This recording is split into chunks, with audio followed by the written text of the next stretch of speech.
Centerline shares best practices on how to track tangible benefits by implementing a modern ERP. Centerline is a 100 million plus Canadian company that builds custom automated welding and assembly lines. Daryl Beneteau is the GM and ERP project manager for Centerline, and he wanted to benchmark the time it took to complete the steps for 192 business processes between their old ERP and Epicor. He tracked these steps with a simple tool in Microsoft called Step Recorder. Daryl could then use this data for change management to show how the new ERP takes less time. So about 4 or 5 months in, when we started mapping them, and it was like, okay, guys, we know there's complaining, but what this is showing us is not more steps.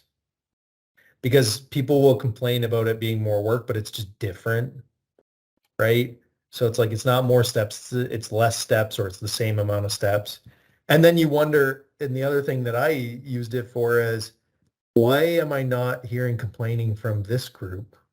And then you go look, and it's like, this is why I'm not hearing complaining from this group, because they're loving it. And so it's like, okay, can you provide some positive vibes here? Because the negative vibes start dominating the conversation, right?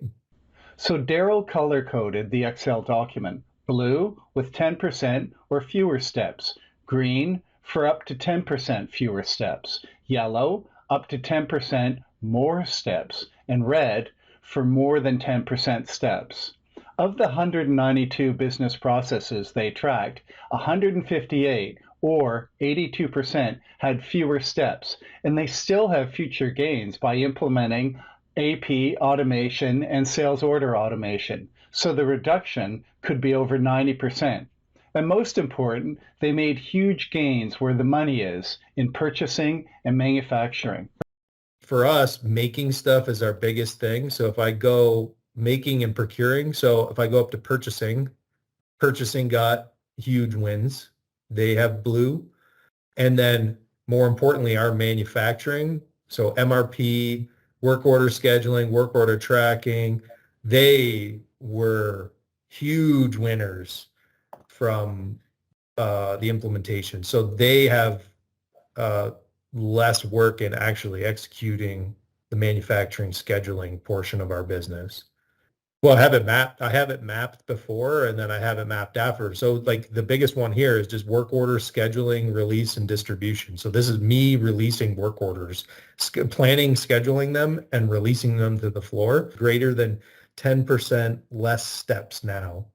And we do, I think, like anywhere from 1,400 to 2,000 jobs a week.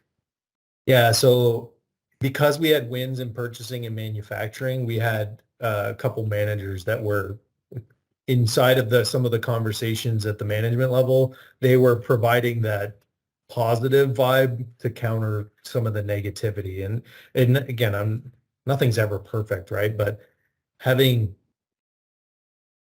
having positivity inside of the conversation, instead of just letting negativity dominate, is very important.